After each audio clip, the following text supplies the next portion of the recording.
Ça marche, c'est bon. Ouais. Ouais, donc avant, moi j'étais chez Egis, Ouais. donc vraiment En ingénierie. en ingénierie, clim du coup, avec Jérôme Darol, je sais pas si Non. vous connaissez peut-être, enfin, qui fait vraiment que de l'hospitalier lui D'accord. aussi, donc que sur des projets voilà, d'hôpitaux. Et vraiment la double casquette, et c'est vers ce genre de projet que je vais m'orienter, vers des projets plus d'équipement, si possible dans l'hospitalier, pour essayer que le côté NG, CVC Oui. prenne tout son sens en même temps que le côté archi. Ouais, d'accord. Et c'est vrai que sur Toulouse, l'atelier de Michel Coucouré, ils ont pas mal de ces projets-là, quoi, que ce soit sur Turpin, ils ont été aussi sur, là on est sur la clinique Sarus, enfin, rive gauche, Ouais. là. Donc c'est vrai que ça correspondait bien, à ça ce que tu correspondait à cherches. leurs attentes aussi. D'accord. Ils cherchent Ok. vraiment un profil plus technique, donc voilà, 2 jours semaine, et après comme C'est bien, c'est cool. ce que fait Julia, voilà, tout C'est l'été. vachement intéressant, ouais. Surtout en hospitalier où tu as des grosses problématiques, des enfumages, des choses comme Voilà, ça, clairement, c'est exactement sur et ça. synthèses qui sont C'est assez, exactement assez sur ça. importantes. Et Qui c'est qui est encore chez... Il y a toujours Marion Desplats chez il y a Couture toujours Marion Desplats, oui. Un beau jour demain, par Ok, je dirais, ouais, c'est vrai que C'est ma marraine de l'école d'archi en fait. D'accord. Oui, il y a Marion Desplats, il y a toujours Renaud Bouteiller, Ouais. Ève Tournier, Mhm. et après Louiselle Hernandez. Louiselle, oui, ouais. mais qui est passée ici aussi. Qui est passée ici aussi, voilà. Qui en dira aussi le bonjour. Et là, après, il y a deux Il y jeunes avait là pas, qui finissent leur HMO, dont Marina et Régis. D'accord. Il n'y avait pas. Comment il s'appelle J'ai mangé son prénom, Tiné. Léonard. Léonard. Léonard est parti, lui, je crois, courant de cette année. D'accord. Je sais qu'il y était parce que sur Sarus, c'est lui qui suivait les travaux. D'accord. Donc je sais qu'il y était, ouais. Mais là, c'est une toute petite structure, quoi. C'est pas cardam. Mais c'est vrai que c'est intéressant, ouais, vu qu'ils font vraiment que des équipements, quoi. C'est toujours de l'hospitalier, de l'hospitalier. Un peu de EHPAD. Des EHPAD, des choses comme ça, ouais. Mais pas beaucoup plus, quoi. D'accord. Donc voilà. Alors, t'articules ton mémoire autour de Et quoi, alors, exactement? j'articule mon mémoire autour de la mise en place du BIM, donc, dans les maîtrises d'œuvre. Bon, idéalement, ça aurait été large panel, entreprise, maîtrise d'œuvre, maîtrise d'ouvrage, mais bon, on va dire qu'on se régule un peu. Parce que, au final, nous, on l'a vu arriver à l'école d'Angers, où l'école, en fait, mettait rien en place. On nous parlait beaucoup du BIM, Revit, enfin, voilà, sans en parler. En étant chez Egis, donc grosse machine, j'ai vu la mise en place du coup voilà, d'un BIM manager à l'échelle de l'ensemble du groupe. Les projecteurs qui étaient forcés de passer sur Revit, mais pas forcément accompagnés, en fait, qui faisaient les formations Revit, sachant très bien qu'en fait, ils faisaient juste que changer le logiciel du dessin, mais ils faisaient pas du BIM. C'est que voilà, donc, dessiner en 3D, c'est bien, mais après, au final, on exportait les plans, et puis ça... C'était exactement comme faire du dessin sur AutoCAD, vu dans la mesure où ils n'utilisaient pas les fonctions de partage. Rapidement, chez Egis, j'ai fait plusieurs stages avant d'y être, vraiment pendant un an. Les projeteurs en interne, en fait, il y a les services structure, CVC et LEC. Ouais. Ce qui est bien avec un gros bureau d'études, c'est qu'en fait, eux, en interne, ils bossaient en BIM. Ils faisaient leur entre le 2 et 3, voilà, c'était toujours en pré-synthèse, ils avaient leur maquette. Quand tu dis entre 2 et 3 Entre BIM 2 et BIM 3, ils étaient plutôt sur... c'était pas encore détection de crash en permanence avec quelque chose qui fluidifie bien, mais il y avait plutôt une... Voilà, mais il y avait quand même déjà une prémisse de pré-synthèse, qu'en gros, quand il y avait un projet qui sortait, en tout cas sur la partie technique, ça sortait propre. D'accord. Avec des architectes qui, du coup, au fur et à mesure, arrivaient avec des maquettes aussi, voilà, en IFC, qu'eux, ils arrivaient à retravailler. Et quand je suis parti, ils attaquaient vraiment leur premier projet sur Toulouse en 100% BIM, avec une boîte à plans en ligne, avec des architectes qui allaient jouer le jeu, quelque chose qui se mettait en place, donc je crois que c'était avec la Cogedim. D'accord. Quelque chose qui se mettait en place vraiment à grande échelle, sur un équipement. Et voilà, donc c'était le prémisse. Et alors après, j'ai basculé chez Michel Coucoureux, où là, c'est vraiment beaucoup plus petit, où ils se mettent à la page, parce qu'il y a ils ont une formation en interne, ils commencent à essayer de créer ça. Mais on reste quand même sur de l'artisanat. On est loin des capacités que sont censés offrir le BIM et la mise en place de l'ensemble des outils. Et dans mon mémoire, en fait, s'articule sur tout le monde dit faire du BIM, tout le monde vend du BIM, mais réellement, qu'est-ce qu'on est capable de le faire? Et puis après, est-ce que tout ce que l'on vend, est-ce que tout ce que propose le BIM, est-ce que c'est réellement pertinent à mettre en place? Parce que si on regarde un projet type tel que vendu par Autodesk ou autre, il y a vraiment tout un ensemble de batteries, de choses qui peuvent se mettre en place, plein de processus. Et qu'est-ce qui aujourd'hui réellement, avec la loi MOP, et qu'est-ce qu'on nous demande de faire? Est-ce que c'est réellement pertinent aujourd'hui d'essayer de tout mettre en place? Ou est-ce que c'est juste pour les 10 prochaines années, quand on a bien géré les synthèses, est-ce que c'est pas suffisant? D'accord. En fait, j'essaie juste d'interroger d'interroger un panel de personnes qui viennent d'horizons divers. Donc, j'ai interrogé des projeteurs de bureaux d'études, des vieux ingés en bureau d'études, des jeunes ingés qui arrivaient parce qu'ils avaient une capacité, ils avaient une compétence de dessin, et surtout une compétence quand même de réussir à utiliser Revit. Et donc, du coup, de ne pas avoir la fonction je suis ingénieur qui fait le sur papier pour que mon projeteur le recale. C'est utiliser l'outil comme un outil de dimensionnement. Et après, du coup, efficient dans sa conception. Complètement, voilà. À condition de maîtriser le logiciel.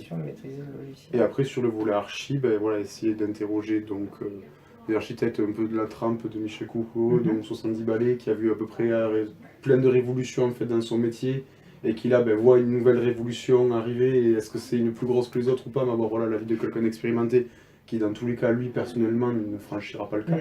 Même s'il veut que son agence le fasse, lui, il va pas se mettre à faire une formation Revit.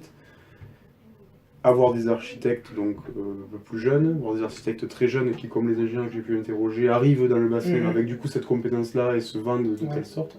Et puis après avoir, comme vous, des managers ou des personnes qui sont plutôt dans la partie logistique, quoi. Donc on veut réussir à faire ça, mais est-ce que c'est réellement...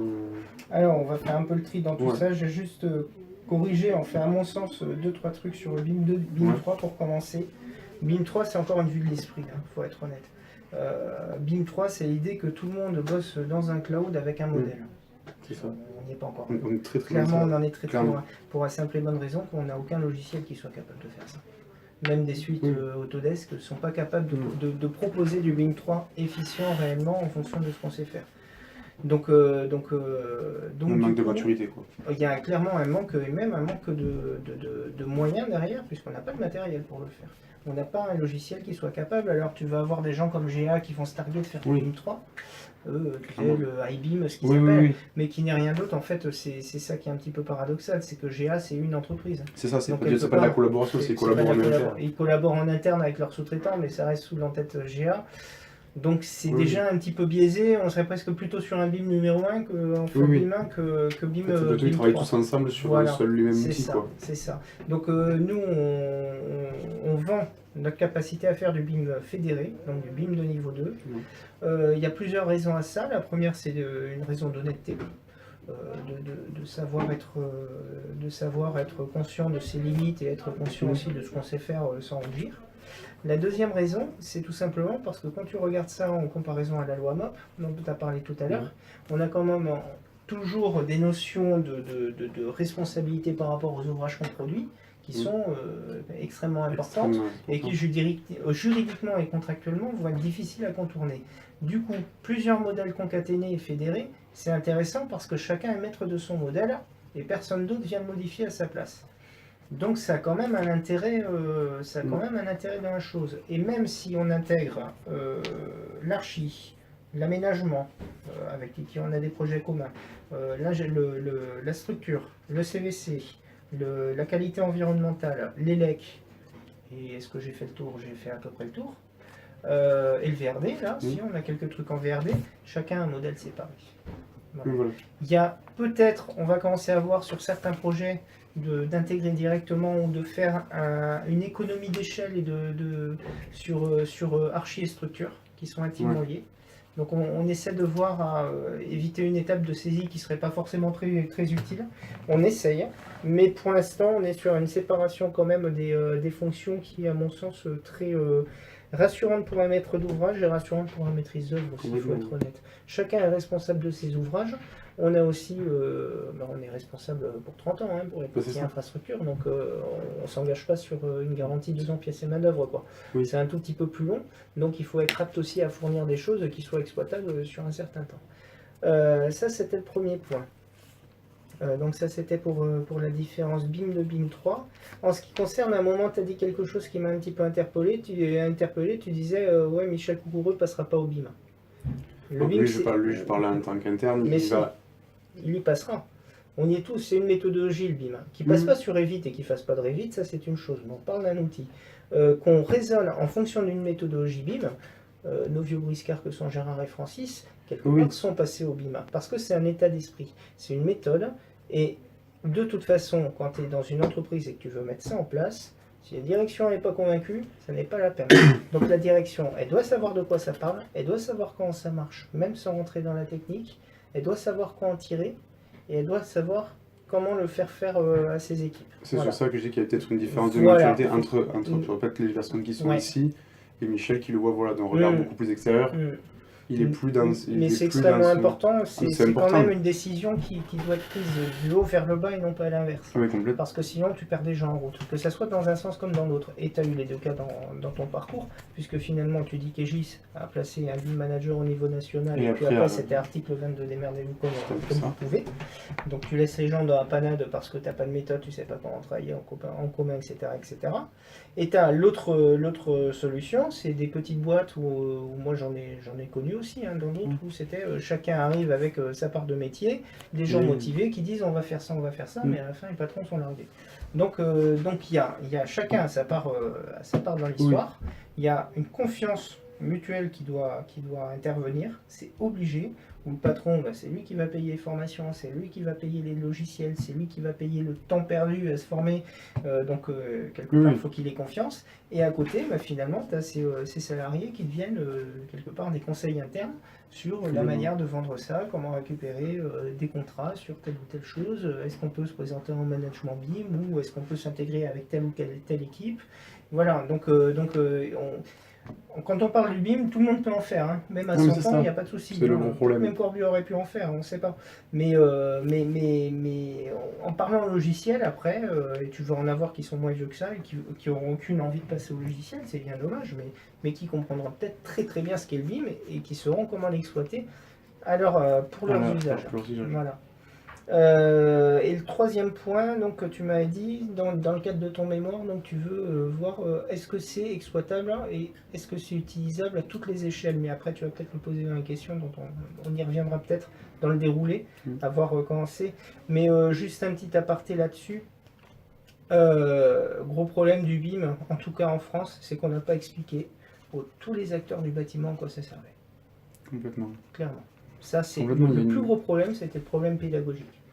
On a dit c'est chouette, c'est un nouveau jouet, vous allez pouvoir ouvrir votre maquette sur votre téléphone et tout. Ouais, mais pourquoi en faire? Non, voilà, c'est la différence parce qu'on vend. En fait, on a d'abord vendu des images, des manières de faire, mais on n'a pas expliqué quel était réellement ce qu'on allait faire. On a vendu les options de la voiture sans même montrer comment marchait la voiture. Complètement. Et on ne sait même pas si on a. Et en fait, ce que je vois, c'est que on ne sait même pas si on a besoin de toutes ces fonctions de la voiture pour tous les projets. Tout à fait. Au fond, c'est ça. C'est le vrai truc, c'est que là, on est dans une période où on a plus de données qu'on est capable d'en exploiter, même sur un projet de base. Mais ce qui est extrêmement important, c'est que le client final, ou l'utilisateur final, soit à dire ce qu'il veut tirer de toute cette méthodologie. Qu'est-ce qu'il veut en faire? Est-ce que le client final est au courant de ce à quoi ça sert? Et c'est ça la grosse... Voilà, est-il au courant? Donc il y a un devoir de conseil qu'on continue de se battre en archi pour essayer de conserver un petit peu. Voilà. Après, tu as des AMO BIM qui font très bien le travail aussi. Quand tu as des clients qui sont déjà un petit peu ouverts, mais dans le cadre de notre métier, nous, ça nous arrive. On a eu trois suivis BIM en exé. Qui sont liés à notre devoir de conseil qu'on a tenu à assurer pendant toute la durée du projet. À savoir de dire, vous n'avez pas eu de demande, mais nous allons mettre en place une méthodologie BIM interne, parce que nous, on va en retirer des choses. Et vous allez pouvoir, avec ces livrables-là, réussir à faire ça. Qu'est-ce que c'est? Voilà, nous on a dit, nous ça nous réduit le risque d'erreur, ça nous facilite la pré-synthèse, on va pouvoir faire les images du concours à partir du modèle qui en est extrait, on va récupérer les fluides, les CVC et tout. Ah oui, mais après, à quoi ça peut servir à mettre au ouvrage? On peut faire de la maintenance, vous pouvez faire des taux de remplissage de vos salles, vous pouvez faire des images parce que vous avez récupéré un modèle. Et là, on a mis en place un protocole BIM. Et donc, une vraie mission BIM exé avec à la fin remise de DOE, mais qui s'est faite sur finalement notre conseil qu'on a amené auprès du client. Donc, on avait une notion de pédagogie. Voilà. Exactement. C'est vraiment le devoir de conseil qu'on continue de... J'espère chèrement de vendre et de défendre. On va dire que vous avez eu la chance aussi de tomber avec des gens, des clients qui du coup, on va dire, n'avaient pas d'idée préconçue, n'avaient pas forcément une demande de ceux qui avaient envie, vous avez pu leur donner leur notion de conseil, donner une vision du BIM. On a eu la chance d'avoir des clients qui avaient la possibilité à un moment donné de se dire on ne sait pas si ça va nous servir, mais on tente. Mais on va essayer de capitaliser ça. Mais si on revient sur l'image de l'option, vous n'avez pas eu le client qui dit moi je veux la toute option même si c'est pas quoi ça lui servir. C'est ça. Et vous aurez pu lui vendre n'importe quoi parce on leur a fait, on a fait un devoir de conseil aussi sur ce qu'on pouvait mettre dedans. Déjà, on ne vous promet pas une gestion maintenance, mais on vous promet un support pour.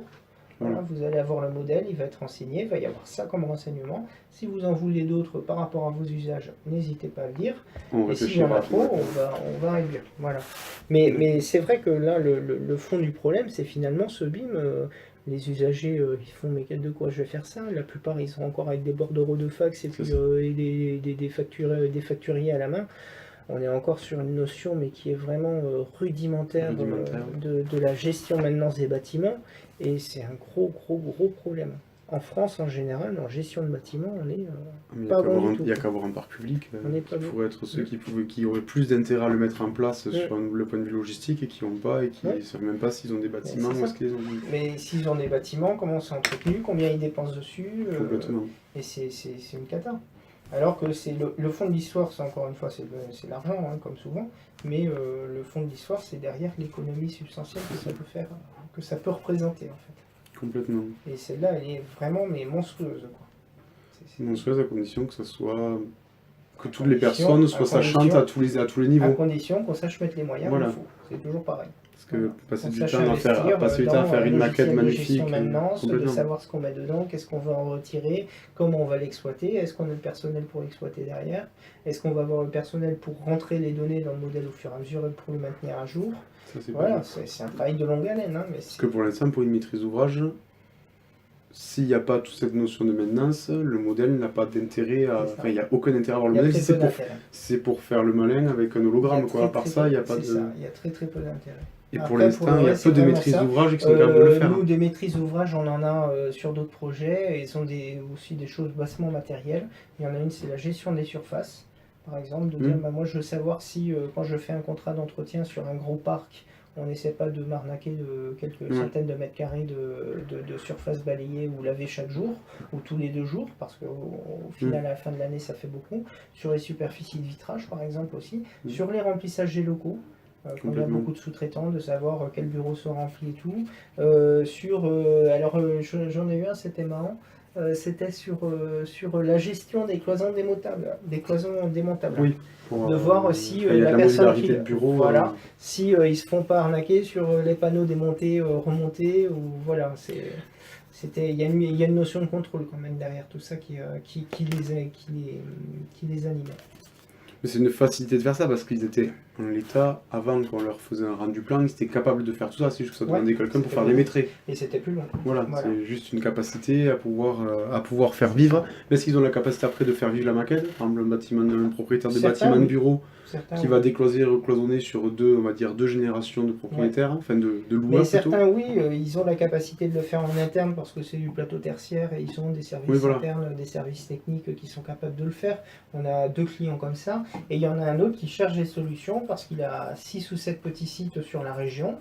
On l'appelle, on dit il y a encore la clim qui ne marche pas, mais la personne en face ne sait pas savoir de dire quel est le type de la clim, qu'est-ce qui ne marche pas, est-ce que c'est juste une pile qui est morte ou est-ce que c'est vraiment la bécane qui est qui est confrontée à des problèmes que envoyer un technicien à 200 km. Ça vaut des ronds, et c'est où à distance c'est un peu compliqué, et lui qui cherche des solutions pour arriver à mettre à jour ses plans, l'état de ses clims, quand ont été faits les entretiens, voilà. Donc on a différents cas de figure, il y en a d'autres, c'est plus comme la maison de la réussite en licence, pour l'instant ça a plus des vertus de recherche et développement quelque part, puisque c'est l'UT Paul Sabatier, ça fonctionne avec le génie civil, voilà. Et donc ils regardent ça avec un intérêt quelque part. Oui, c'est des travaux pratiques, appliqués, quoi. Regardez, ça marche comme ça, on a ce bâtiment-là, on a la maquette. On exporte la maquette 30 fois, il y a 30 élèves qui vivent dessus. Ils vont mettre derrière en place une gestion maintenance un petit peu plus perfectionnée que ce qu'ils peuvent avoir actuellement. D'accord. Pour restructurer, du coup, j'aurais besoin de savoir aussi quel est votre parcours en amont donc de chez Cardam et vos formations. Qu'est-ce qui vous en a poussé en fait à vous orienter votre carrière vers du coup Parce que ça, c'est joli, il m'a dit que c'est vraiment la mise en place du BIM chez Cardam. Ah là, C'est clairement ça, voilà. c'est ça. Alors, moi, mon parcours, je suis diplômé de DPLG. Je suis archi DPLG de l'école de Toulouse, du temps où elle s'appelait EAT. Dans un vieux temps. Je suis sorti en 2006 de l'école. Je suis rentré chez Calvo, j'y suis resté un peu plus de 3 ans. Et il y a eu quelques difficultés avec la crise en 2009 qui ont fait que je me suis retrouvé au chômage et je suis rentré ici courant 2010 à la suite d'une formation AutoCAD, en fait. Voilà. À la suite de quoi, à l'intérieur, je suis architecte comme mes petits camarades, j'ai suivi sur les projets, référent AutoCAD à la base, donc on va dire CAD manager. Mais déjà avec une notion de management. J'avais une notion de management, puisque la formation que j'avais faite, c'était une base très solide, c'est la formation AFPA. D'accord. Elle dure plus d'1 mois, elle est vraiment très très bien, tu as 150 heures, c'est assez costaud. Et donc je suis devenu CAD manager, honoris causa. Ouais. Et voilà, donc là ça a duré à peu près 3-4 ans. En parallèle de quoi, il y a eu donc une série de formations Revit dans lesquelles j'ai été intégré, qui ont débouché la suite. Là, il faudrait mieux rebasculer sur l'historique de l'agence. En fait, l'agence avait passé en 2010 au BIM, à peu près, le premier projet, et pas dans les meilleures conditions qui soient. C'était une volonté de Gérard et Francis de passer sur Revit, sans parler de BIM à l'époque. Oui, c'était vraiment, on passe sur, on dessine un objet, on passe sur un logiciel qui est un logiciel métier, orienté objet, exactement. Ça s'est pas bien passé du tout, parce qu'on a commencé avec un centre hospitalier, en collaboratif, en extension réhab, avec un formateur qui savait pas faire. On était vraiment en prémisse quand même, parce que 2010, déjà qu'on voit qu'on 8 ans plus tard, avec des machines qui carburent pas mal, avec des logiciels où on arrive vraiment à être en partage. On a toujours eu après, il y a toujours une volonté d'avoir des bécanes qui tournaient bien et tout. On n'a jamais été sur des... Il n'a jamais eu des problématiques techniques. Problématiques techniques, il fallait y mettre. D'accord.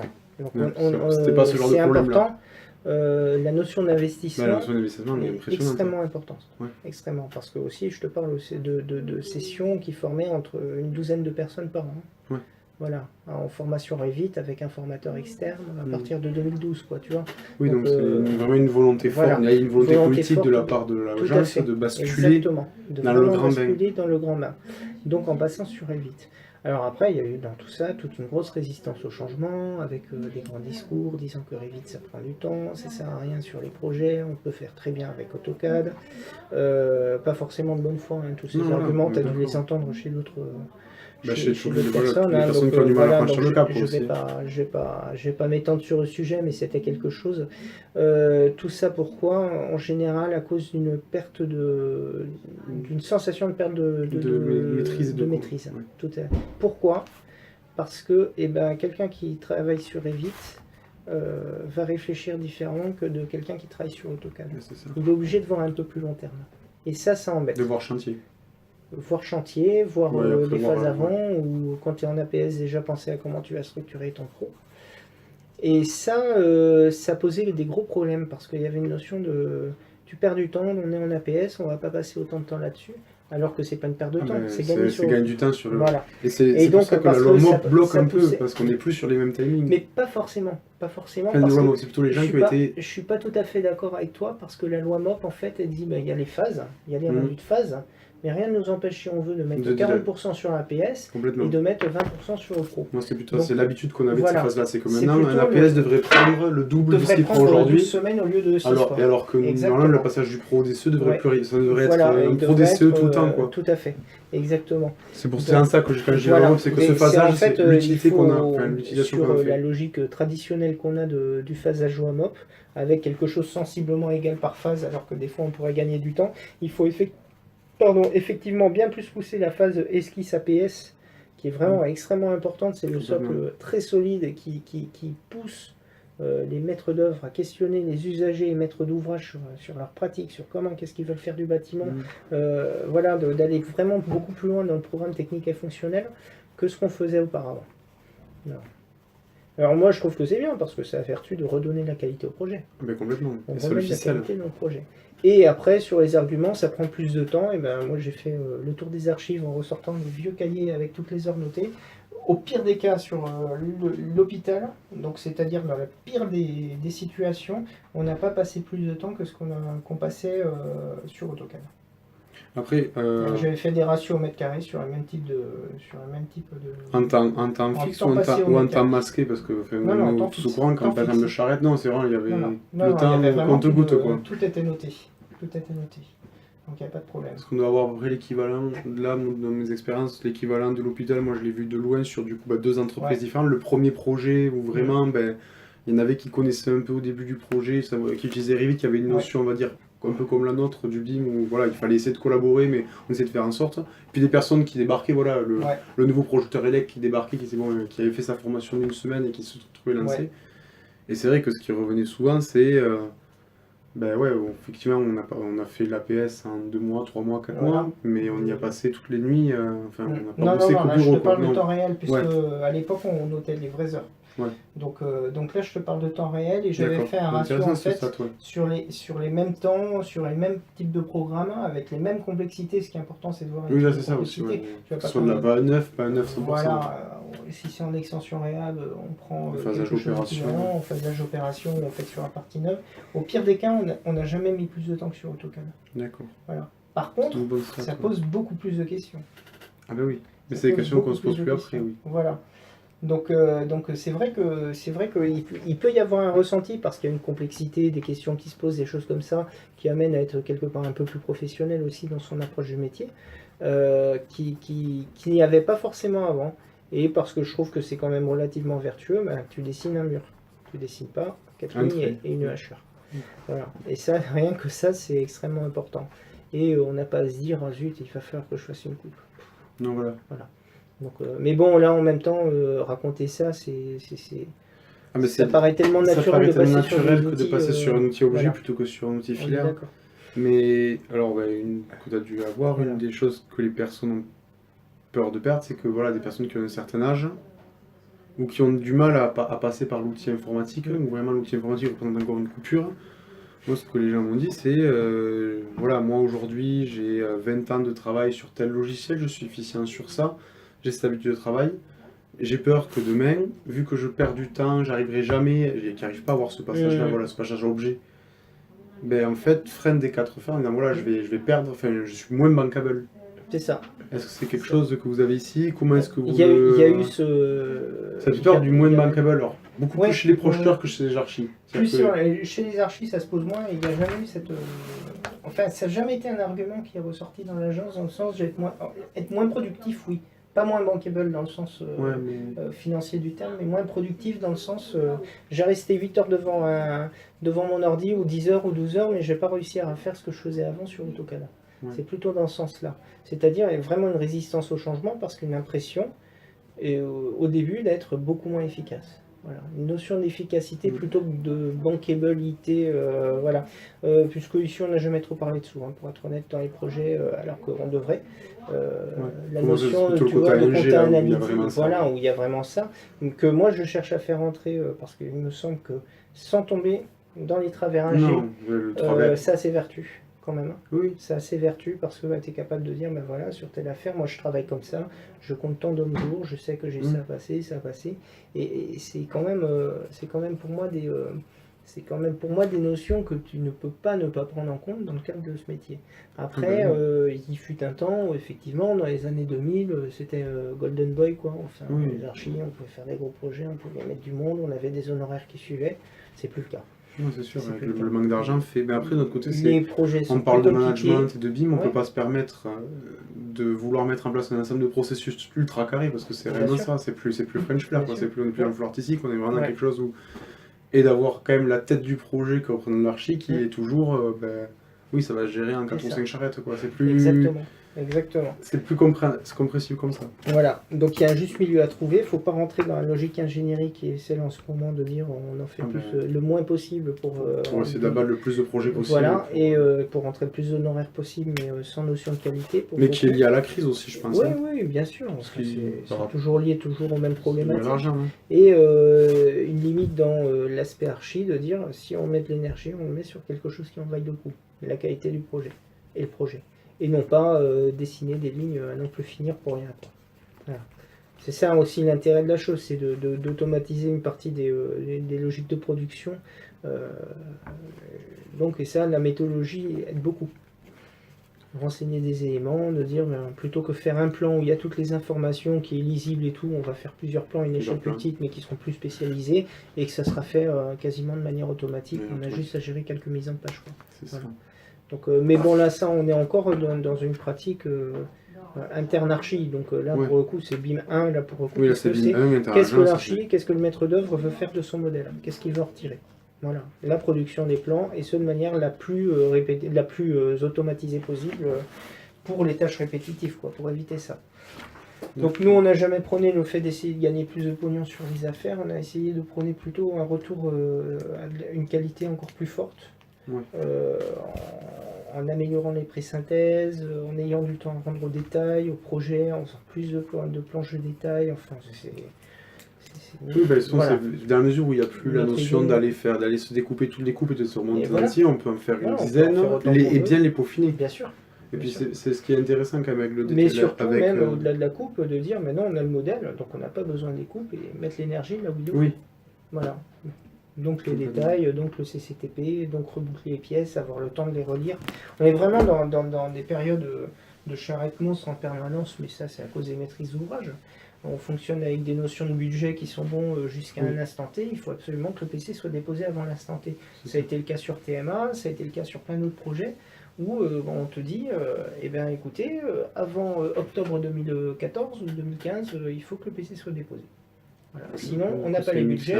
C'est un rétro-planning, une course contre la montre. Voilà, et quand tu as 7 mois d'études pour sortir un truc de 42 millions d'euros, où tu as plus d'infrastructures, enfin plus du génie civil finalement que du bâtiment final et de l'archi en tant que tel. Tu t'accroches, tu serres les dents et puis il faut tout sortir. Et là sur ça du coup il y a une mise en place de process. Là vous avez dit du coup BIM Hum, mais vous avez parce que c'est interne. Ça c'est interne. Tu peux très bien, parce que ça quand je te dis BIM 1, ça veut dire que nous dans notre coin en tous les cas on bosse sur Revit. Oui, vous bossez sur Revit. Il y a encore quelques projets qui sont faits sur AutoCAD, des vieux serpents de mer, des choses comme ça, voilà, ou des choses sur lesquelles on a des fonds très importants, documentaires, qui ne nécessiteraient pas forcément de faire, parce qu'on a des notions de temps à tenir, de délai à tenir, ou parce qu'on a un fonds documentaire qui est vraiment trop important pour qu'on aille le faire sur autre chose. Mais après, ça c'est notre méthode interne. Quand on part en équipe sur un marché public, de toute façon, en tous les cas, quel que soit le type de marché, on impose une méthodologie BIM à nos co-traitants. C'est-à-dire que la convention de groupement, elle est rédigée sous ce regard.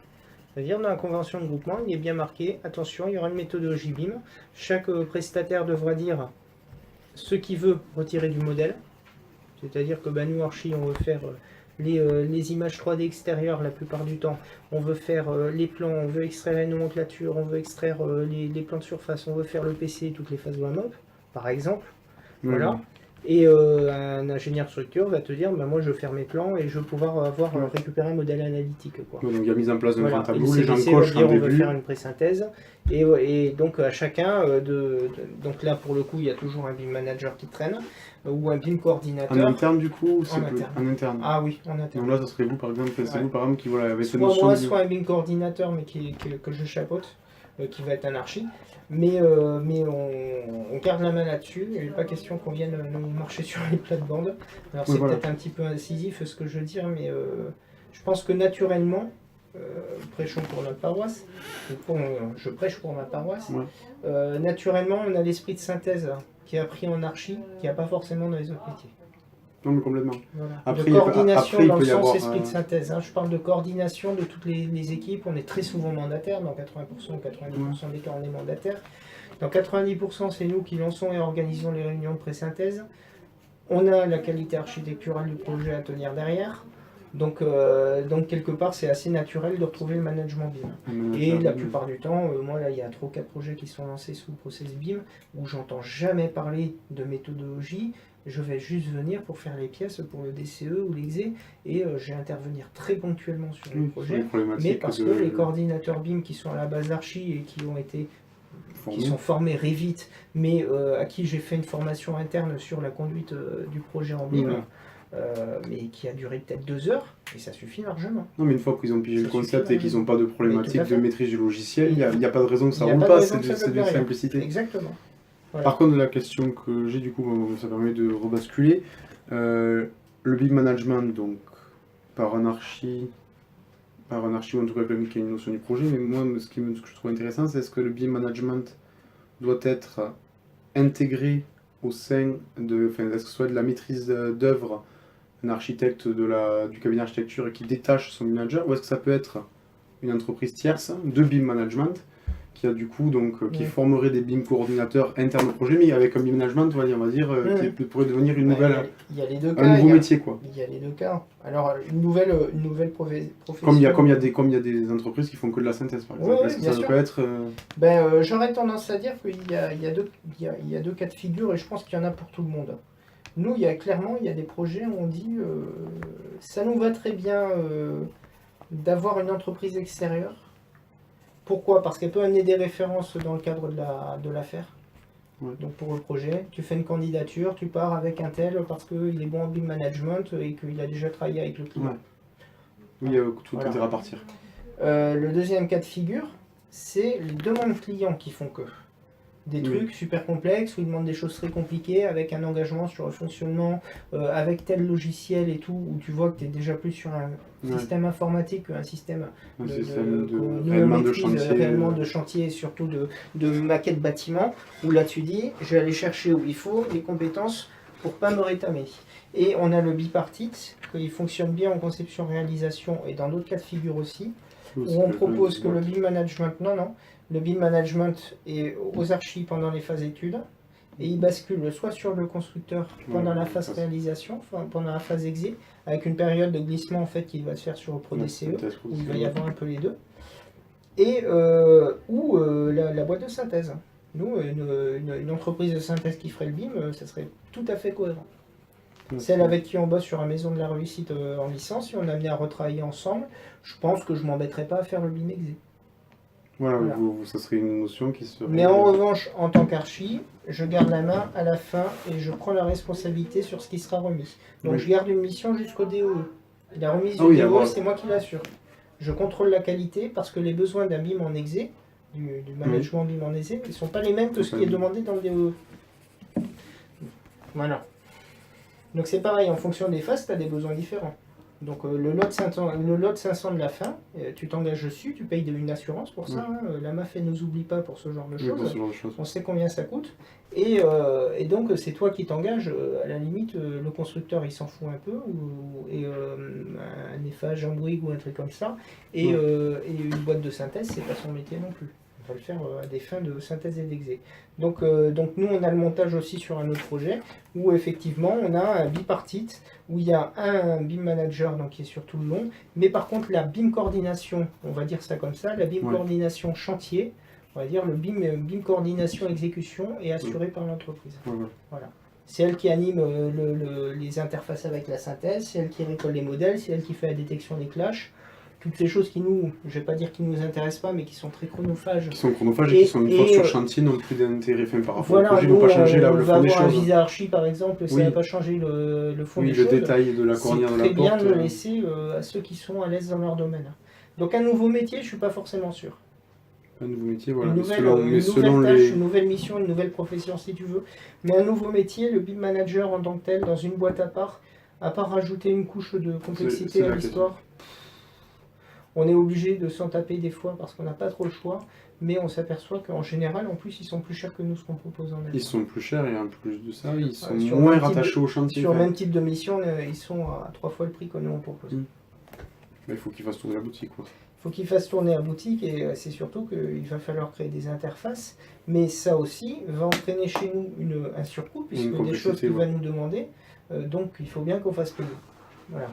Donc du coup, c'est pas très rentable au final. D'accord. Ouais. Mais c'est rigolo parce que il y a vraiment les deux mondes entre l'ingénierie on va avoir des grosses boîtes d'ingénierie qui vont racheter une boîte de BIM management, proposer d'avoir un BIM manager externe et le vendre comme tel, en sachant du coup les répercussions que ça a. Et après ça, les agences qui disent non, en fait, c'est plus chronophage qu'autre chose. Et du coup, vient la deuxième question. Nous, on défend vraiment le management BIM en archi, ou moins dans les phases d'études.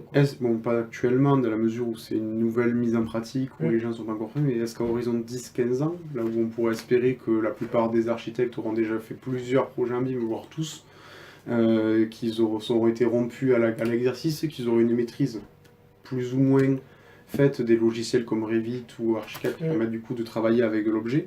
Est-ce qu'il y aura toujours besoin d'avoir cette notion de... Est-ce que le BIM coordinateur ne pourra pas être tout simplement l'archi du... Est-ce qu'on ne s'est pas posé ces questions avec la naissance des OPC?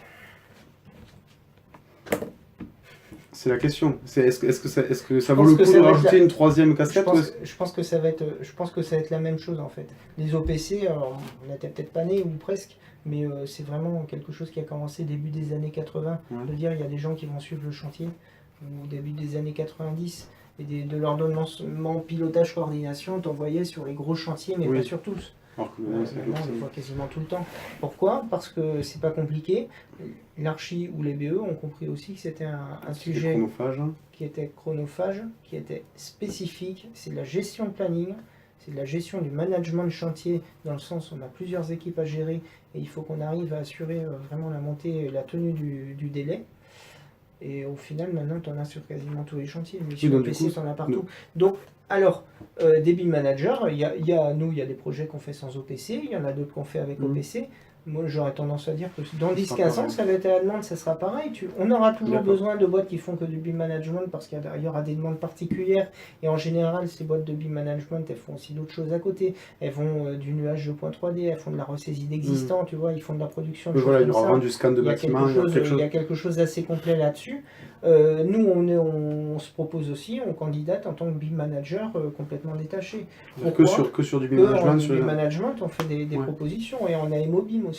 Et pourquoi? Parce qu'on présente aussi le fait qu'on soit archi et qu'on a une casquette supplémentaire et donc des compétences qui vont pouvoir être utiles dans le cadre d'un projet. Ça, c'est la manière dont on vend en fonction du projet aussi derrière. C'est toujours pareil. Mais toujours est-il que je pense qu'il y aura toujours un manger pour tout le monde. Il y aura des petits projets, on dira il n'y a pas besoin de BIM manager parce que tu auras besoin d'une petite réunion de 2 heures tous les X du mois, tout le monde sera rompu à l'exercice comme tu le disais, et la pré-synthèse va se faire naturellement, comme ça se passe a priori chez les GIS, là où ils font déjà leur travail en interne, et ils savent que les tuyaux vont pas se taper entre la plomberie, le CVC et les la poutre, et puis il y a la poutre qui a déjà été mise. Il y a une notion d'autocontrôle interne, des choses comme ça. On a le cas avec Barbanel par exemple qui marche très bien. On a le cas avec des entreprises comme Axima ou Ineo qui sont très moteurs là-dessus, fonctionnent très très bien. Mais après, pour le reste, tu auras aussi des projets au terrain. Non, déjà, j'ai pas les moyens en temps, j'ai pas les ressources. Il y en a un autre, lui il est bien placé avec un client, donc on le prend. C'est comme on prend un bon mais tout à fait. Donc je pense que dans 10-15 ans ça se sera tassé dans le sens où, à mon avis, on va pas retourner en arrière.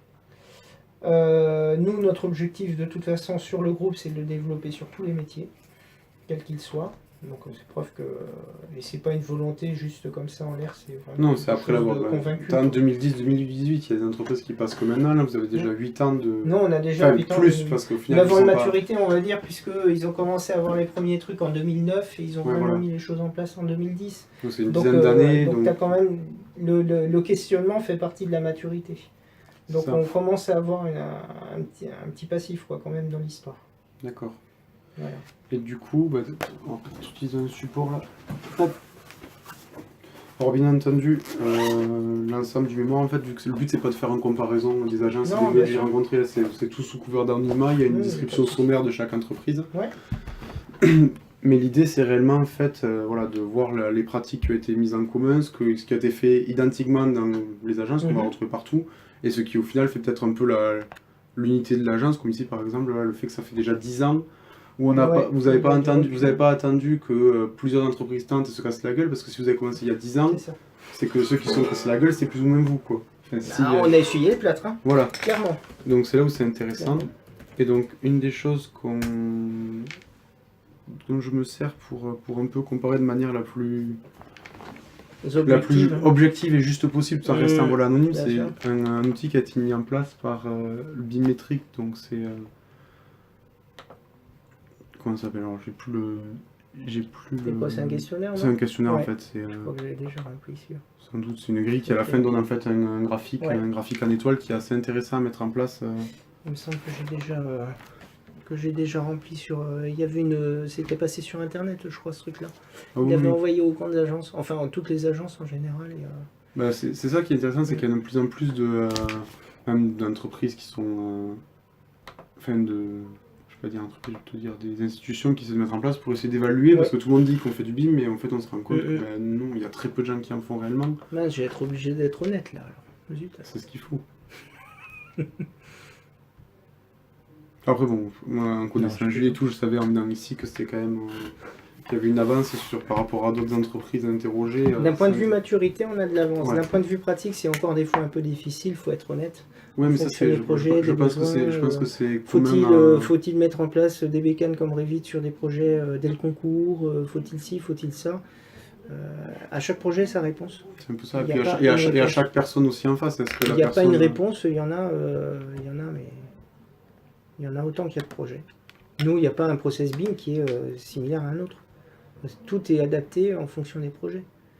Mais est-ce que ça c'est parce qu'aussi pour l'instant, même s'il y a 10 ans de passif, est-ce que c'est... Enfin, il y aura toujours des pros, même si aujourd'hui on regarde quelqu'un qui a 40 ans d'architecture, il va nous dire que chaque projet est différent, mais il y a quand même des choses qui se répètent. Est-ce que dans 20 ans on n'aura pas des... Voilà, le gros projet, Quand il y le aura un conception gabarit réalisation, il y aura des non, gars. mais c'est pareil, quand tu auras un vrai gabarit ou de besoins mis en place par le PTNB, peut-être que là on se posera plus de questions. Mais ce que je veux dire par là, c'est qu'effectivement tu as une trame commune, mais qui après est déshabillée en général en fonction des projets. Ou habillée. C'est-à-dire tu vas pas avoir les mêmes besoins pour un hospitalier que pour du tertiaire. Voilà, nous, ce qu'on cherche à faire aussi, c'est quelque part le meilleur rapport qualité-prix pour le client, et donc il faut, qu'on soit autant donné, et il faut qu'on soit bien judicieux là-dessus sur les endroits où on met l'énergie, quoi. Donc à chaque fois, on l'adapte. Un ordinateur qui est vieux comme le mien, mais il va y arriver. Hop. Et en attendant que ça charge, parce que je pense que il reste temps. Une autre question aussi qui revient beaucoup, que je me suis rendu compte, c'est donc les personnes qui étaient habituées à travailler avec AutoCAD, donc avec leur bloc, on va dire, qui travaillaient avec leur bloc, et cette habitude-là, et qui avait l'habitude que quand il y avait quelque chose un bloc qui passait pas, d'aller le modifier directement, de le faire rentrer. Ouais. Je suis obligé de prendre en fait, je suis désolé. Pas de souci. Oui. Va vite, disons.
Pas de soucis.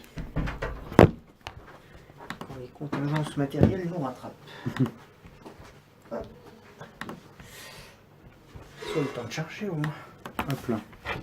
Ouais, donc là, une des dernières questions, en fait, c'est sur le fait que les personnes arrivaient à avant modifier leurs blocs et modifier en fait les outils qu'ils faisaient, et avaient aussi une notion d'avoir des blocs en fonction des échelles que ce qu'ils devaient rendre. Et aujourd'hui, du coup, avec des outils comme Revit et avec les bibliothèques de blocs qu'on a en ligne, les bibliothèques d'objets qu'on a en ligne, est-ce que vous mettez quelque chose en place au niveau de l'agence pour, d'un, créer vos propres objets, et de deux, surtout, ne pas avoir la problématique archi qui est pas une problématique NG, mais cette problématique-là d'avoir des plans qui sont entre guillemets toujours adaptés à l'échelle qu'ils ont, de pas avoir d'avoir du coup des outils, on va dire, paramétriques, des objets paramétriques qui, en fonction de l'échelle de rendu, augmentent le nombre de détails qu'il y a et la résolution. Est-ce que vous avez mis en place ça? Est-ce que c'est quelque chose qu'on cherche à faire? En 2 temps ou 3 temps. Ouais. Les bibliothèques, réseau, déjà, Internet. Ouais. Alors ça, c'est très bien. Mais c'est pas pour nous. Ah, Pourquoi je dis ça? Parce que nous, on a un niveau d'information, un niveau de détail qui est de l'ordre du 50e maximum. Au 50e, on est quand même à 1 cm pour 2 mètres, on n'est pas sur des niveaux de détail très importants. Donc quand tu as par exemple un chouco qui vient te voir, fier comme Artaban, en disant on a la bibliothèque parfaite pour les architectes et qu'on les renvoie bouler, alors en disant vous moquez pas de moi, c'est un truc qui est bon pour du tel que construit, voire même trop bien pour du tel que construit, et c'est pas exploitable pour nous, ils repartent un petit peu la queue entre les jambes. Nous, le constat qu'on a, c'est que finalement, en ce qui concerne le BIM, les mieux servis, ce sont les entreprises. Parce qu'elles ont accès à des bibliothèques en ligne avec toutes les familles des fournisseurs, renseignées, complétées, ils les récupèrent, ils les mettent dans leur modèle, ils connectent, basta. Ça fait le DOE-BIM et on n'en parle plus. C'est parfait pour eux. Pour les prescripteurs, c'est pas du tout la même, la même problématique. Alors dans le monde de l'ingénierie, je repense au CVC Fluid, j'aurais tendance à dire que c'est intéressant avoir déjà utilisé, parce que effectivement tu fonctionnes tout le temps par rapport à un catalogue de tes petits chouchous, Français, des gens comme ça, enfin qui que ce soit. Même pour le dimensionnement. Pour le dimensionnement, c'est très bien. Après, ça limite les offres du coup. Ce que l'archi va dire, c'est que ouais, tu me proposes peut-être une clim Mitsubishi alors que la décline elle est plus compacte, elle est mieux, elle est plus performante, mais tu veux pas aller les voir parce que tu t'entends pas avec le fournisseur ou avec le VRP. Donc c'est ça. Alors donc du coup il y a d'autres logiciels comme Stabiplan ou Stabicad qui vont proposer justement des bibliothèques beaucoup plus fournies qui permettent d'ouvrir un petit peu le champ. Ça c'est donc le premier problème. Par rapport aux prescripteurs, les objets ne sont pas à l'échelle de ce qu'on attend. Nous, ce qu'il nous faut, c'est des contraintes de dimensionnement, effectivement, sur la géométrie. Le détail qu'il peut y avoir sur la manière dont le profil ALU est fait à l'intérieur d'une menuiserie extérieure, on s'en fout complètement. Ce qu'il nous faut, à la limite, c'est le poids pour et descendre de charge, c'est de savoir si c'est un triple vitrage respirant ou un double vitrage, c'est de savoir quelle est la taille de l'ouvrant et surtout quelle est la largeur disponible, de savoir si on est ouvrant pompier ou pas. Extrêmement important, et ça je n'y avais pas pensé. Ça je te dis, c'est des cas vécus. C'est des problématiques comme ça qui ne sont pas les mêmes que pour un fournisseur. Et pour nous. Donc enfin nous au final pour TMA on a fait fabriquer des ouvrants spécifiques. Il y en avait 2000, ils ont fait l'effort de sortir une matrice. Les profilés, ils les ont créés de toutes pièces. Mais donc ça c'est le premier point. Donc partant de ce principe, on se retrouve avec quoi? On se retrouve avec le fait que nous, on est un modèle archi. Donc, qui totalise 8 ou 9 lots différents, voire plus. Donc, on a une problématique de poids différente de celle d'une entreprise qui ne va nous donner que ce qu'elle construit. D'accord avec moi? Donc, si tu as 10 000 objets par lot, je dis n'importe quoi, l'archi va en avoir 90 000. Donc, les bécanes, il faut qu'elles suivent derrière. Voilà. Ça, c'est le premier point. Le deuxième point, niveau de détail, ne nous intéresse pas. Trop détaillé pour nos plans au 50e ou au 20e maximum. Donc il nous faut faire des choses. Donc oui, on a mis en place une bibliothèque. Elle est aussi, on a le problème de l'anonymat. En loi MOP, nous on travaille beaucoup en loi MOP. Là, si tu es chez Coucoureux, c'est pareil. Tu dis du Tecnal ou équivalent, logiquement, ou tu ne cites pas de marque. Donc tu es obligé quand même de faire attention.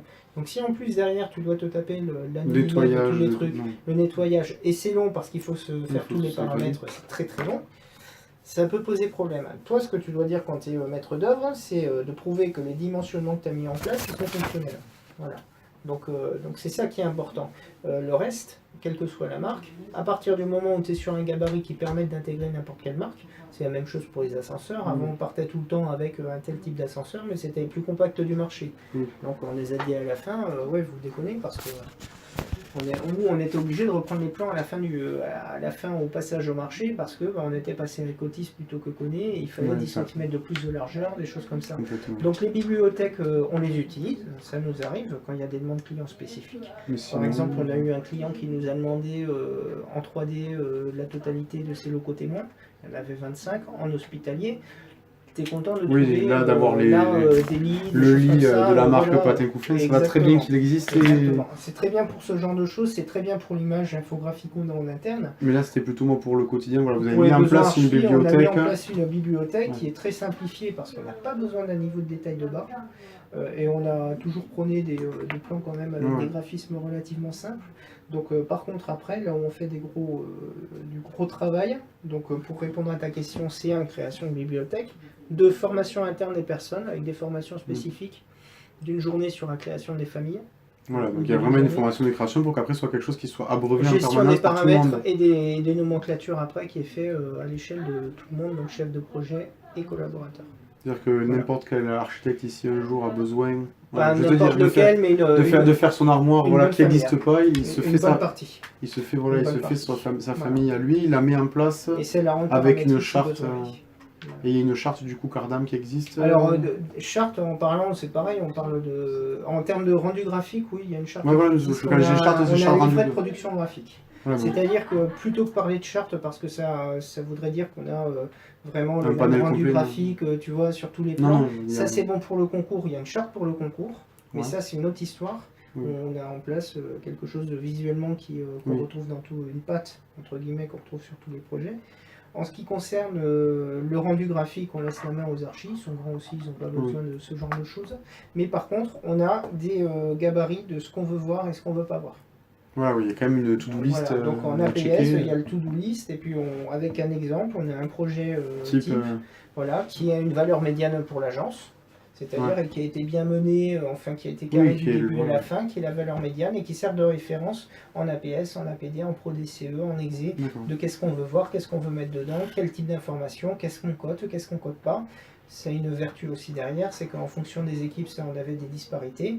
Et là maintenant, on dit, en termes de cote, on va mettre ça, on n'en met pas plus. Voilà. Sauf cas exceptionnel, et s'il y a le temps. Voilà. Donc oui, il y a une bibliothèque en place, et oui, on fait de la formation interne. Mais c'est obligatoire pour ce genre de choses, parce que c'est pas la peine d'aller gaspiller du temps sur une formation au début, quand tu débutes sur Evit, à apprendre à faire une famille, alors que c'est plus tard que tu en auras besoin. Déjà au début tu es content de savoir tracer 3 murs et mettre une porte, on passe à la création des familles un peu plus tard. Voilà. Donc on fait attention à ça. Mais du coup là c'est vraiment quelque chose qui est abreuvé par le plus de collaborateurs possible. Il n'y a pas une personne qui se charge de créer l'ensemble des... Après, on a une bibliothèque qui est existante depuis longtemps. Après, là, je suis tout seul et maintenant, je gère 300 personnes en BIM Management, puisque c'est à l'échelle du groupe depuis cette année. Donc il va falloir, par contre, mettre une structure, puisqu'on a plein de choses sur plein de projets. On a des bibliothèques projets qui sont très remplies. Et il va falloir réussir à récupérer. Voilà. C'est là où c'est intéressant. Après, mais le problème, c'est qu'on a tellement de disparités de projets.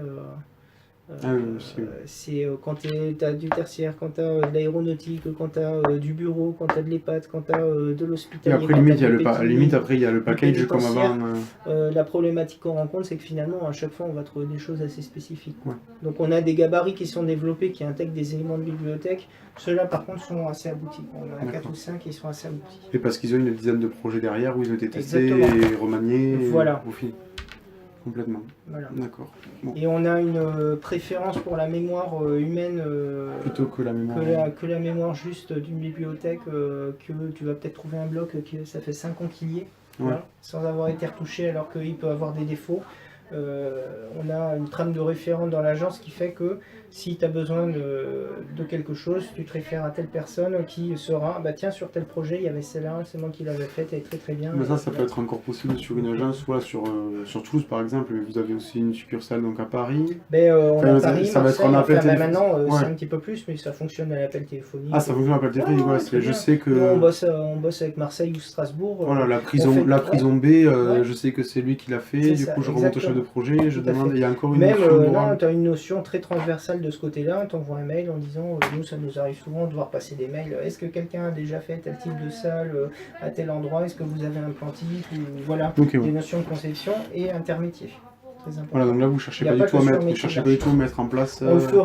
On le fera, mais dans un premier temps, moi je pense que le transversal est plus intéressant. Complètement. Parce que chaque projet a ses spécificités. Autant une famille, effectivement, de porte 223 pour de l'hospitalier, tu vas la retrouver partout. Donc on sait où elle est rangée dans la bibliothèque bien comme il faut. Autant quand tu as fait un totem acoustique comme ça, parce que tu es dans une réhab et que tu n'as pas moyen de mettre autre chose. Et puis au final, c'est quoi? Quand tu regardes le truc, c'est un parapipette, quoi. Bon, voilà. On s'arrête. Il faut savoir mettre l'énergie là où il faut. On est d'accord. Bon, du coup, pour clôturer, ça peut être un bon moyen de retracer. Donc à chaque fois, il y a une question avec en gros un niveau à donner. Participer à des opérations sur l'état contributeur, nous avons été contributeurs par participation du haut des maquettes. Parfois, dans le cadre de plusieurs projets, nous avons donc on est géré et intégré, nous répondons très souvent à des opérations avec le BIM en France, on est parfois leader depuis plusieurs opérations maintenant. Là je suis en 4 déjà. Là c'est l'international, après souvent la 5. Processus BIM d'opération en opération. On serait plutôt sur E4. Et pourtant on n'est pas loin du 5, mais contributeur ou leader BIM sur toutes nos opérations, ça fait un moment qu'on n'est pas loin du 5. On est à 4,5. On lui en serait... Et est-ce qu'il l'autorise? Il l'autorise pas. On est 4. Mais 4, mais c'est un 4+, quoi. Ouais. Mais disons que maintenant, on fait tout en BIM, hein, quel que soit le... Oui. Dans la mesure où... Alors ça, c'est tout en objet, quoi. Non, opération BIM en France, autant pour moi c'était en France, donc 5. Là on répond 5. Opération BIM à l'international. C'est la même chose, c'est juste que c'est international. C'est les mêmes...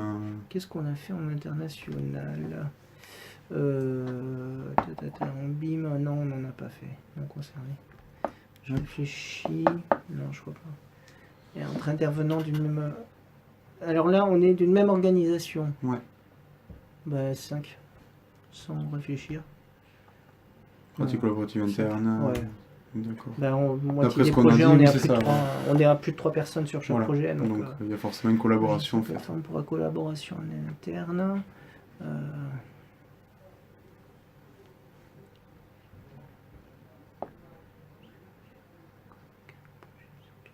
Méthode de travail de l'agence, c'est 4. On n'est pas encore au 5 là. Avec les autres intervenants d'une opération, là on va aller voir directement ce qui se passe à 5. Là c'est réellement transversalité complète. Intégré avec les autres méthodes de travail de l'entreprise à formation. De documents optimisés à chaque opération, 5. Non, de toute façon on l'impose à nos, à nos co-traitants, donc logiciel pour la collaboration en externe. Posé par un partenaire. Là, on serait plutôt en 4. Sur les outils sur quelques projets avec les partenaires externes, ils sont bien intégrés en méthode de travail d'entreprise. Oui, c'est ça, 4. Faut pas qu'on soit bon partout. Hein. Compétences dans la gestion d'équipe et des données dans une opération BIM. Et alors, c'est là, on va commencer à 3 compétences pour la mise à jour de protocole BIM, ça on fait. C'est intégré au process métier, on est intégré à l'ISO 9000. Donc là on est en 4. 4 au moins. Acquise de gestion de projet, processus intégré au processus métier, réutilisé, optimisé d'opération. On fait le retour d'expérience, donc on est en 5. Ah, on a l'ISO 9001, ça on n'a pas cité, il faudrait en parler d'ailleurs, puisqu'on est ultra transverse avec Sylvie, la responsable qualité. Et c'est en fait, on est ISO 9001 depuis 2011. Donc très rapidement... On est ISO 9001 depuis 2011. On a eu très vite des améliorations sur toute la partie produire, sur tout le processus produire. On fonctionne en autocontrôle, en visa, en vérification de tout ce qu'on fait.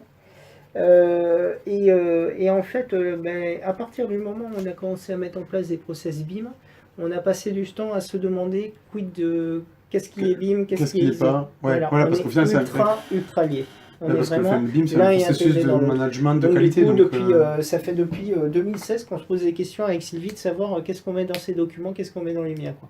Voilà. Ouais. Donc on est vraiment. Mais c'est pas les mêmes documents qui partent, quoi. Parce que ce ne sont pas les mêmes documents, c'est pas les mêmes. Mais il y a des choses, des documents de l'ISO qui ont ripé sur la partie BIM. Voilà. Oui. C'est. Bah, dès qu'il y a une recherche de qualité, de management, de traçabilité, c'est obligatoire que ça se ressemble, quoi. Ouais. Production du BIM en programmation. Donc là, en tant qu'AMO. Ouais. AMO, on n'a pas. Alors dans le groupe, on l'a fait. À Toulouse, non, mais dans le groupe, on le fait sur deux. Alors je sais pas si tu veux répondre qu'au niveau Toulouse et Archi ou au niveau groupe. C'est plutôt au niveau groupe dans la mesure où en groupe, face de moi vous, j'y participe, donc compétences préalables, méthode, procédure. Attends, je regarde. Ouais. En cours d'élaboration, on est en 4 là.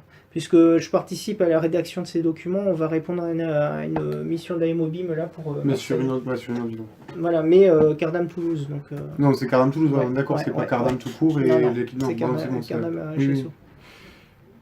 Du BIM conception, voir un cas d'usage. Ah bah là on s'amuse, on a 5 ou 6 projets en ce moment. Méthode. Attends, BIM conception? Non, conception. Oui, non, ça on connaît un peu quand même. Document de référence finalisé, oui. Et améliorer au fil de l'opération, 5. Donc ça fait du 5. Il est bien ce document. Je vous l'enverrai. Hein. Ouais, je veux bien. Et tu peux me tutoyer aussi. Non, mais je vous l'enverrai, pas de soucis. Après, il y a. En construction, alors là on en a aucune compétence préalable partielle, compétence préalable acquise, compétence à la méthode c'est la même chose, c'est juste selon la deuxième phase. Alors là on est en 4. Pourquoi? Parce qu'on a quasiment tous les projets, on en a 5 en ce moment qui sont au même niveau. Donc on n'a pas encore forcément le retour d'expérience. On commence à en avoir sur le tout premier et qui a servi à améliorer le dernier qui est en cours. Ouais. Mais c'est au oui, c'est que Voilà. Oui, mais ça nous a malgré permis, les 10 ans d'expérience, il n'y a pas encore... on a 10 ans de maturité, mais on le fait réellement, on met en place des méthodologies BIM, on fait du BIM que depuis 3 ans. Mais voilà, oui, c'est 10 ans de révite. Il y a eu 7 ans de mise mise en place. On a répondu au premier, la première candidature, enfin, ou la première mission BIM, c'était en 2015. Tu vois, on est en 2018, donc c'était pour l'aéroport Toulouse-Blagnac. Donc ça fait 3 ans réellement qu'on est en place des projets de ce type. Mais par contre, on en a eu coup sur coup, on en a eu plusieurs. Quoi. Ouais. Voilà. Production du BIM en exploitation et maintenance. Alors conception-réalisation, donc là on est non concerné puisque c'est pas notre cas de figure.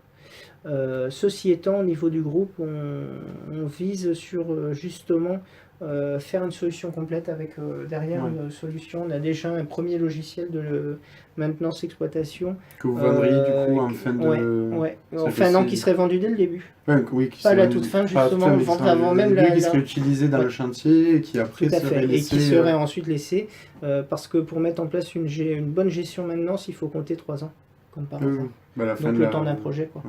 Donc il faut le vendre avant même d'avoir eu l'idée qu'on va faire le projet. Après, l'idée c'est que ça sera de plus en plus demandé. Je ne sais pas si Julie t'a expliqué le principe de Cardam, mais l'idée c'est de faire une solution complète, donc plus liée au marché privé qu'au marché public pour le coup, mais qui regroupe tous les métiers sur la gestion la construction et la gestion d'un bâtiment. Alors, à quoi on passe là? C'est quoi le premier truc? C'est stratégie préalable. D'accord. Définition des objectifs, missions et stratégies propres aux usages de BIM sur ça, on a une organisation interne acquise, exemple des formations préalables des collaborations, stratégie RH claire pour la formation et le recrutement. Oui, ça c'est sûr. La différence entre le 4 et le 5, c'est la maturité. Ouais, stratégie préalable, explicité, bien intégrée au fonctionnement de l'agence, où les format au BIM ont des missions BIM claires, leurs métiers ont évolué. Oui. Les métiers de tous les acteurs ont évolué avec des missions BIM claires, la stratégie BIM interne déployée, optimisée d'opération en opération. Alors le problème, c'est que là, on est un petit peu entre 3 et 5. C'est ça le problème. Mais on n'est pas 4 non plus. Parce qu'on fait le retour d'expérience d'opération en opération. Tous sont formés au BIM. Mais tous ne l'utilisent pas. Mais tous ne l'utilisent pas. Ouais, c'est Tu vois, souvent c'est la... donc là c'est un petit peu Après, je suis 4 sans être. cette Je question-là, elle suis est... 3 et 5 en fait. Tu vois, mais je suis Ouais. pas 4. Mais cette question-là, elle est plutôt tournée vers un bureau d'études où il y aurait plusieurs Ouais. métiers. Là, vu que tout le monde est archi... Ouais. Ouais, ça va être juste les personnes qui vont avoir du Moi mal à j'irais basculer. 4. Non. Pour être honnête, 4. Ouais, quoique, non, on est 5, on a une stratégie BIM partout. Et Comme ça. optimiser d'opération en opération, Voilà, on fait le après, retour d'expérience, c'est moi qui m'en charge. Donc ouais, non, 5. Formalisation des pratiques. Qu'est-ce que j'ai fait encore? J'ai pas rempli l'opéra. Établissement de processus, livrables et documents de référence relatifs au BIM. Ouais, si tu veux. Établissement de processus, livre, documents de référence. Qu'une formalisation. Ah ben là, alors là, on est en formalisation des pratiques, on est très bien placé. On doit avoir même pas le meilleur niveau français, mais on est très bien. Les protocoles sont rédigés, déployés en interne et décrivent les pratiques BIM interdépendantes. Ouais. Alors c'est quoi qui change? Les procédures sont reconduites et optimisées d'opération en opération. C'est à chaque fois la 5 Ouais. en fait. Est-ce que c'est la première? Ouais. Est-ce que on est projet pilote ou est-ce qu'on Non, est non. projet... Non, bah, sur les projets en BIM, par contre, là pour le coup, ça fait depuis 2013 les Ouais. premiers. Donc on a 6 ans de recul maintenant. Formation du personnel, alors là, gros boulot. On a une doctorante à Paris sur justement toutes les architectures paramétriques et Ouais. qui est de l'école de Grenoble, là, qui est maintenant rentrée au laboratoire Navier. Et qui est en train de mettre en place du coup, le paramétrique à une plus grande échelle pour... C'est-à-dire, elle intègre le paramétrique aux notions de plus et moins. Ouais. Donc là, on est vraiment sur, Oui, on est vraiment sur quelque la haute chose qualité de- environnementale et surtout de voir comment intégrer toutes ces nouvelles données d'émissions bas carbone, etc., dans les process de Dans les conception process. du projet. Donc, qui va aussi aboutir vers des solutions formelles. C'est-à-dire que le logiciel ou ce qu'elle met en place va L'idée, c'est que aboutir derrière, il arrive à donner voilà. le label, quoi. Au-delà de donner le label, va donner une forme en fonction Ouais. de. Donc, Ah oui, ce c'est sera un carrément de logiciel paramétrer conception. l'architecture en fonction de ce Voilà, qu'on doit faire. voilà. D'accord. Au même titre que ce que fait Zahadid, par Ouais. exemple, qui a une recherche qui va dans ce sens, c'est-à-dire qu'on écrit le logiciel qui va concevoir le bâtiment. ouais. Voilà. Et c'est vachement intéressant, moi je trouve. Oui, oui. Mais là, c'est un autre niveau de Là, c'est même, de plus, c'est même compétences. plus du BIM, là, c'est du paramétrique pur et dur. Enfin, le BIM, c'est qu'on a une transversalité. Ouais, c'est ça. C'est C'est pourquoi est-ce qu'on le fait. l'interopérabilité finalement. C'est juste et ça, la mais là, on est méthodologie. plus sur autre chose. On est C'est ce sur que les autre gens chose. confondent parfois Les souvent, mais mesures c'est de vraiment du conduite au paramétrique changement pur et sont en simple. cours, c'est fait. Stratégie de déploiement de l'organisation, plan de formation, feuille de route, on l'a déjà. Du BIM au sein de l'organisation est clairement explicité, bien intégré aux autres stratégies métiers, bah oui. Explication aux autres stratégies, elle est reconduite et optimisée d'année en année. Là, on va mettre 4. 4, parce qu'il n'y a Ouais. pas encore Non, la... parce que je me développe déjà un peu sur le groupe là. Je pense à un peu plus long terme, on a Ouais. encore une marge de compétences à, voilà, Ah bon. à avoir. Contractualisation spécifique dans le cadre des usages de BIM sur une opération. Ah, Mais oui. là, il y a l'envoiement, puis la fin, on peut pas... Les prestations relatives au BIM ont une valeur contractuelle, oui. Sont explicitées et liées aux autres stratégies, oui. On a fait toutes les prestations relatives au BIM ont une valeur contractuelle. Reconduite et optimisée de contrat en contrat. On est en 5. Pourquoi? Parce qu'on a fait un gros travail avec la partie compta. Pour mettre en cohérence justement la fiche de comment ça s'appelle hein Les fiches.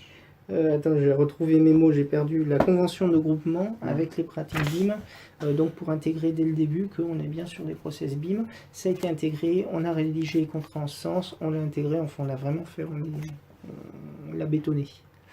Bon, Bon, mis à part les deux noms classés. on n'est pas si mal hein. Plutôt, ouais. Opération BIM internationale, ouais, c'est vrai qu'on n'en a pas. On en a en métro, comment on dit, hors métropole, en outre-mer, Ouais, mais c'est pas international. ça marche. Voilà, Et merci. mais avec plaisir. Attends, je pense que je vais couper là, parce que je vais me faire taper sur les doigts. Bon, il n'y a pas de souci. Hop. T'en fais pas. Et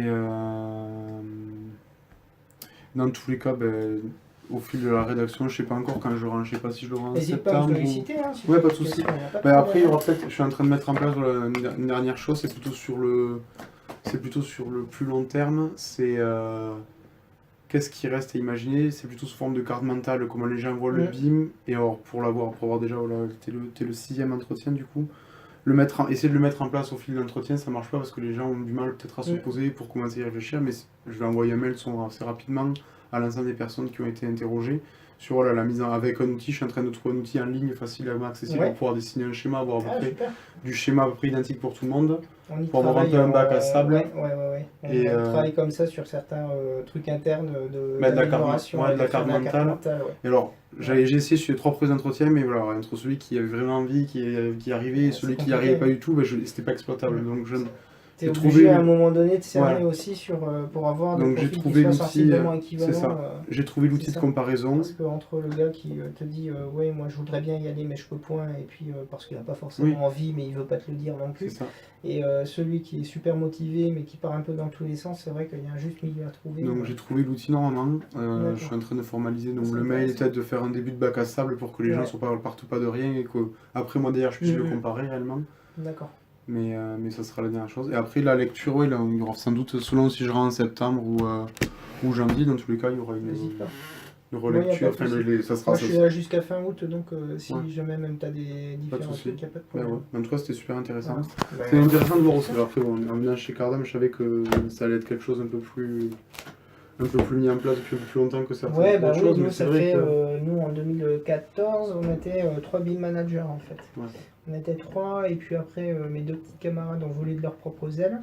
Mais il y en a une qui continue d'avoir une mission en prestation de service pour l'assistance à la rédaction, des choses comme ça. Et c'est vachement intéressant parce qu'elle travaille dans d'autres boîtes. Et donc, du coup, elle apporte la tout conduite un- du changement chez LCR par exemple, Ouais. chez de la méthodologie à Toulouse. Enfin, Ouais. voilà, enfin, on a quand même suffisamment de poids pour faire de la formation méthodologique auprès d'acteurs politiques, tu vois. Donc, bon, C'est intéressant, on va voir Voilà. aussi... après, il y a encore plein de choses à améliorer, mais il faudrait qu'on soit. Oui, mais c'est amélioré, mais c'est pas une notion de manque de moyens, là, c'est une notion juste de temps.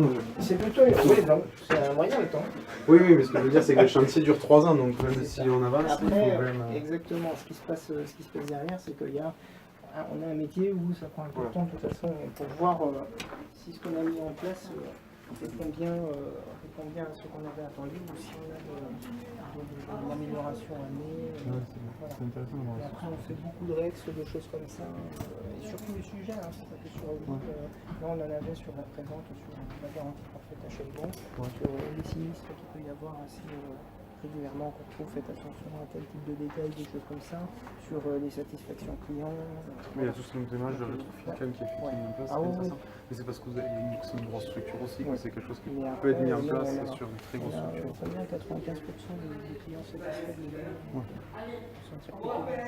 et les pas satisfaits, c'est qu'ils ne sont qu'à 70%. Et voilà, ouais, c'est ça, pour un problème aussi Donc, peut-être très... donc c'est quand même enfin, quelque chose qui a toujours été important dans l'agence et qui reste parce que c'est comme ça comme ça que ça marche.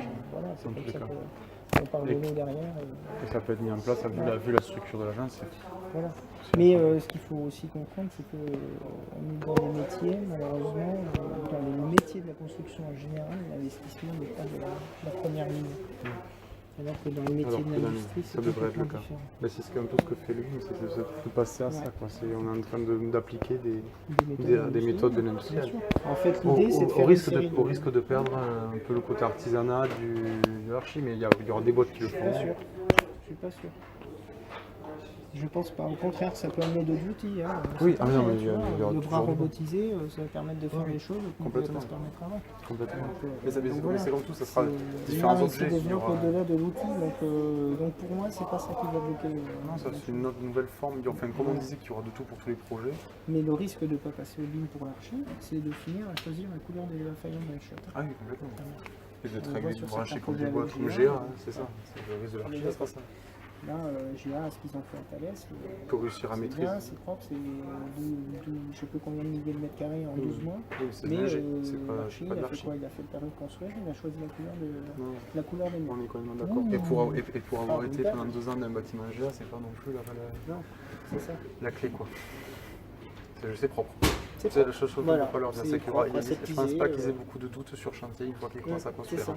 Ou s'ils annoncent, c'est pas normal parce que vu le retour d'expérience qu'ils ont, Mais c'est oui, pas non, très mais intéressant. c'est propre, t'as peu de retours après, peu de sinistres, des choses comme ça, Mais c'est pas Voilà. bien. Non, c'est pas il n'y a non pas plus, d'ambiance. c'est ça. Voilà, alors que quand dans les vieilles passeports thermiques comme ça, au moins, Bon, bah écoute, Merci beaucoup. c'était bien Puis à la intéressant. prochaine. Tu me tiens au Et courant. je te tiens au t'hésites courant pas. dans tous les cas. Et dans tous les Voilà. cas, on va Je revenir trouve en ça contact intéressant. par rapport à Mais ça marche, à la boîte carte après. mentale. Ouais, la carte mentale. Super. Nickel. Ça Merci. marche. Allez, au Au revoir. revoir.